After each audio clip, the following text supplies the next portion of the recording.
নমস্কাৰ, কি খবৰ আপোনালোকৰ? ভালনে? আশা কৰোঁ সকলো ভালে আছে। আজি মই পাকঘৰৰ পৰা এবিধ কেকৰ ৰেচিপি লৈ আহিছোঁ।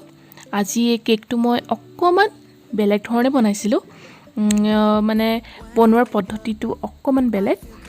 তাকে চাবচোন, যদি চাই ভাল পায় এটা লাইক কৰিব আৰু কমেণ্ট কৰিব। যদি বিচাৰে শ্বেয়াৰো কৰিব পাৰে। আৰু যিসকল নতুনকৈ আহিছে মোৰ চেনেলটোলৈ তেওঁলোকে ছাবস্ক্ৰাইব কৰিব। আৰু কাষতে থকা বেল আইকনটো ক্লিক কৰি অল কৰি দিব, তেতিয়া মোৰ নটিফিকেশ্যনবোৰ আপোনালোকে পোনপ্ৰথমে পাব। তেনেতে আহকচোন ভিডিঅ'টোৰ মাজলৈ আহোঁ। এতিয়া ইয়াতে মই 3টা কণী এনেদৰে ইয়াতে ভাঙি লৈছোঁ। আৰু এনেদৰে ভাঙি ল'লে সুবিধা হয়, কুহুমটো ওপৰতে থাকে আৰু যিখিনি কণীৰ বগা অংশ সেইখিনি তলত সৰকি পৰে। এতিয়া মই 3টা এনেদৰে দি লৈছোঁ আৰু কুহুমকেইটা ওপৰতে এনেদৰে ৰৈ গৈছে। এতিয়া মই কণীৰ বগা অংশখিনি প্ৰথমে ভালদৰে ফেটি ল'ম। এনেদৰে ফেটি লৈছোঁ। একেবাৰে কণীৰ বগা অংশখিনি ক্ৰীমৰ দৰে হ'ব লাগিব। মই প্ৰথমতে যিদৰে ফেটিছিলোঁ সেইদৰে ফেটোতে বৰ টাইম লাগে।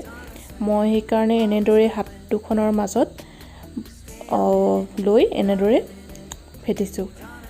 মোৰ মেক্সিমাম সময় 20 মিনিট লাগিছে।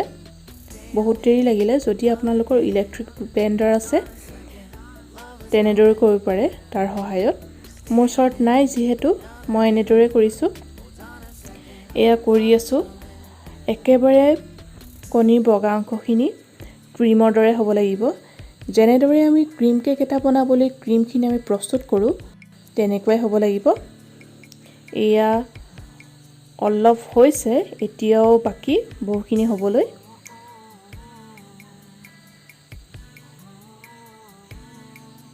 এইখিনি এতিয়া প্ৰায়ভাগ হৈ গৈছে। দেখিছেনে একেবাৰে ক্ৰীমৰ দৰে লগা নাইনে? চাওকচোন। এতিয়া মই দাঙি দিম চাওক, তলত সৰকি পৰা নাই। একেবাৰে ক্ৰীমৰ দৰে ওপৰতে লাগি ধৰিছে।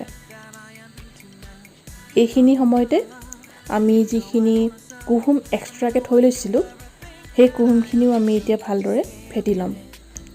ইয়াতে এটা মন কৰিবলগীয়া কথা, আমি যাতে এই ধৰণৰ স্পঞ্জি কেক বনাবলৈ হ'লে কুহুম আৰু কণীৰ বগা অংশখিনি একেলগতে ফেটিব নালাগিব। এক্সট্ৰাকৈ ভালদৰে ফেটি ল'ব লাগিব।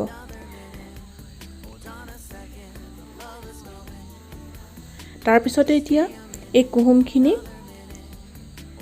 ইয়াতে দি দিছোঁ। দি লৈ এতিয়া পুনৰাই মিশ্ৰণখিনি প্ৰস্তুত কৰি ল'ম। লাহে লাহে এয়া কৰি আছোঁ। আৰু এটা কথা ইয়াতে মন কৰিব, আপোনালোকে যেতিয়া কেকৰ বেটাৰখিনি প্ৰস্তুত কৰিব তেতিয়া বৰ সোঁফাল বাওঁফাল নঘূৰাব। এয়া লৈছোঁ চেনি 1.5 কাপ। আচলতে সোঁফাল বাওঁফাল এনেদৰে ঘূৰালে বহুত প্ৰব্লেম হয়, কেকটো ভাল নহয় বা কেকটো টান হয়, পিছত খাবলৈও বেয়া হয়। সেইকাৰণে সোঁফাল বাওঁফাল এনেদৰে নঘূৰাব। যদি ঘূৰাই সোঁফালে ঘূৰাব, যদি ঘূৰাব বিচাৰে বাওঁফালে ঘূৰাব। মাত্ৰ এটা ডাইৰেকশ্যনতহে ঘূৰাব। এয়া চাওক, মই এতিয়া মাত্ৰ সোঁফালে ঘূৰাইছোঁ। তাৰপিছতে এতিয়া ইয়াত এড কৰিম আধা কাপতকৈ অলপ কম ৰিফাইন তেল। আপোনালোকে যদি বিচাৰে বাটাৰো ইউজ কৰিব পাৰে। মই বাটাৰ ইউজ কৰা নাই, তেলকে ইউজ কৰিছোঁ। ৰিফাইন তেল আধা কাপতকৈ কম দিছোঁ। দি লৈ এতিয়া ভালদৰে আকৌ মিশ্ৰণখিনি প্ৰস্তুত কৰিম। একেলগতে সকলোখিনি নিদিব, ষ্টেপ বাই ষ্টেপ দিব। চেনি দিব, ৰিফাইন তেল দিব, ময়দা দিব, তেনেদৰে দিব। এতিয়া মই এনেধৰণে এখন চালনী লৈছোঁ। তাতে দিছোঁ মই এতিয়া পাউডাৰ গাখীৰ। পাউডাৰ গাখীৰো মই আধা কাপতকৈ অলপ দিছোঁ। আৰু এয়া লৈছোঁ মই ময়দা 1 কাপ। এতিয়া ইয়াতে সামান্য নিমখ দিম। নিমখকণ দিলে ভাল হয় কাৰণ আমি ইয়াত চেনিও ব্যৱহাৰ কৰিছোঁ। তাৰপিছতে এতিয়া ইয়াত এড কৰিম বেকিং পাউডাৰ। বেকিং পাউডাৰ মই আধা চামুচৰ জোখতে লৈছোঁ। এয়া সকলোখিনি এতিয়া এনেদৰে চালি ল'ম। তাৰপিছত এতিয়া ভালদৰে লাহে লাহে সকলোখিনি মিহলাই ল'ম। দেখিছেনে? এতিয়াও মই সোঁফালে ঘূৰাই আছোঁ, বাওঁফালে মই ঘূৰোৱাই নাই। লাহে লাহে এনেদৰে গোটেইখিনি মিলাই ল'ব। এয়া এতিয়া আমাৰ কেকৰ বেটাৰখিনি একেবাৰে পাৰফেক্ট হৈছে। এয়া চাওকচোন কি ধুনীয়াকৈ পৰিছে। এনেধৰণৰ ষ্টিলৰ পাত্ৰ এটাত মই বগা কাগজ এখন গোলকৈ কাটি তেল সানি ল'লোঁ আগতীয়াকৈ। তাৰপিছতে এতিয়া মই ইয়াত যিখিনি কেকৰ মিশ্ৰণ প্ৰস্তুত কৰি থৈছিলোঁ এইখিনি ইয়াতে এতিয়া দিম মই এতিয়া এনেদৰে দিছোঁ। দেখিছেনে কি ধুনীয়াকৈ পৰিছে এডাল ৰিবনৰ দৰে। এইখিনি দিয়াৰ পিছতে এতিয়া মই ভালদৰে টেপ কৰি দিম। এনেদৰে কৰিলে ভিতৰত যদি কিবা এয়াৰ বাবলছ আছে সকলোখিনি নাইকিয়া হৈ যায়। আৰু এটা মই প্ৰেছাৰ কুকাৰ লৈছোঁ। এই প্ৰেছাৰ কুকাৰটো আচলতে মই কেক বনাওঁতে ইউজ কৰোঁ। মই ইয়াৰ হুইচেলটো আঁতৰাই লৈছোঁ আৰু কেক আমাৰ বেক হৈ গ'ল। টোটেল আমাৰ 45 মিনিট লাগিছে। মই কেকটো প্ৰেছাৰ কুকাৰৰ পৰা উলিয়াই অনা সেইখিনিহে মই ৰেকৰ্ডিং কৰা নহ'ল, তথাপিও ইয়াতে দেখাই দিছোঁ। কেকটো মাজমজিয়াত চাইছোঁ এয়া একেবাৰে সিজি উঠিছে, একো লাগি অহা নাই কেঁচা সামগ্ৰীসমূহ। Cake ready.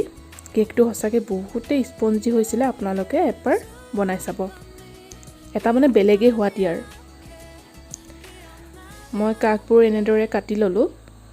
এইখিনি কামো মই আগতীয়াকৈ কৰিলোঁ, ৰেকৰ্ডিং কৰা নহ'ল। আৰু বেছিভাগ এনেধৰণৰ কিছুমান কাম থাকে পটককৈ ৰেকৰ্ডিং কৰিবলৈ থাকিয়ে যায়। এতিয়া মই উভতাই কেকটো উলিয়াই ল'ম। এনেদৰে ওপৰত এখন প্লেট লৈছোঁ। তাৰপিছতে এয়া চাওক অলপ ওপৰতে টেপ কৰি দিছোঁ এনেধৰণে। তাৰপিছত আমাৰ কেক এতিয়া ওলাই পৰিব।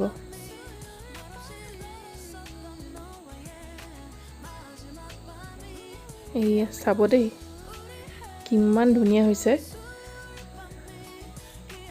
এই কাগজখন লাহেকৈ এনেকৈ আঁতৰাই দিছোঁ। কেকটো অলপ ঠাণ্ডা হ'বলৈ দিব। মোৰ পিছে অকণমান গৰম হৈয়ে আছিলে। ছোৱালীয়ে কেকৰ গোন্ধ পাই একেবাৰে খাওঁ খাওঁ কৰিলে। তাই কেক খাই খুবেই ভাল পায়, তাইৰ কাৰণেহে এই কেকটো বনাবলগীয়া হ'ল। বহুত ভাল পায় কেক। তাৰপিছত মই এতিয়া কেকটো পিচ কৰি ল'ম। কেকটো কাটোতো সাৱধান। কেকটো আচলতে সদায় আমি এটা কথা মন কৰিব লাগে, আগ পিচকৈ এনেদৰে কাটিব লাগে। একেবাৰে হেঁচি লৈ কাটিব নালাগে, তেতিয়া কেকটো ভঙাৰ চান্স এটা থাকে। আৰু এয়া চাওকচোন কেকটো সঁচাকৈ কিমান ধুনীয়া হৈছে দেখিছেনে। এয়া চাওক হাতেৰে হেঁচি দেখাইছোঁ, ভাঙি পৰা নাই দেখিছেনে। এয়া এবাৰ বনাই চাব দেই, খাই কিন্তু খুব ভাল পাব। মই আপোনালোকক কৈছোঁ যদি আপোনালোকৰ মন যায় তেতিয়া বনাই খাব। যদি ভিডিঅ'টো চাই ভাল পাইছে তেতিয়া এবাৰ বনাই মেলি খাব। ছাইডৰবোৰ চাওক কি ধুনীয়াকৈ সিজিছে। কেকটো একেবাৰে পাৰফেক্ট হৈছে নে নাই আমি কিহত গম পাওঁ জানেনে? ৰ'ব মই অকণমান ফকাচিঙত আনি লওঁ। এয়া চাওক অকণমান জাল্লা নিচিনা হৈছে যেন দেখিছেনে। এয়া কেকটো এনেদৰে যেতিয়া এটা কেক হ'ব তেতিয়া জানিব কেকটো একেবাৰে পাৰফেক্ট হৈছে। এয়া চাওক। তেন্তে আজিলৈ আহোঁ। যদি মোৰ ভিডিঅ'টো চাই ভাল পাইছে আপোনালোকে এটা লাইক কৰিব, কমেণ্ট কৰিব আৰু যদি পাৰে শ্বেয়াৰো কৰিব। আৰু যিসকল নতুনকৈ আহিছে তেওঁলোকে ছাবস্ক্ৰাইব কৰিব আৰু কাষতে থকা বেল আইকনটো ক্লিক কৰি অল কৰি দিব। তেতিয়া মোৰ ভৱিষ্যতে যিখিনি ভিডিঅ' আহিবলগীয়া আছে আপোনালোকে পোনপ্ৰথমে পাব। তেনেতে আজিলৈ আহোঁ। শুভৰাত্ৰি।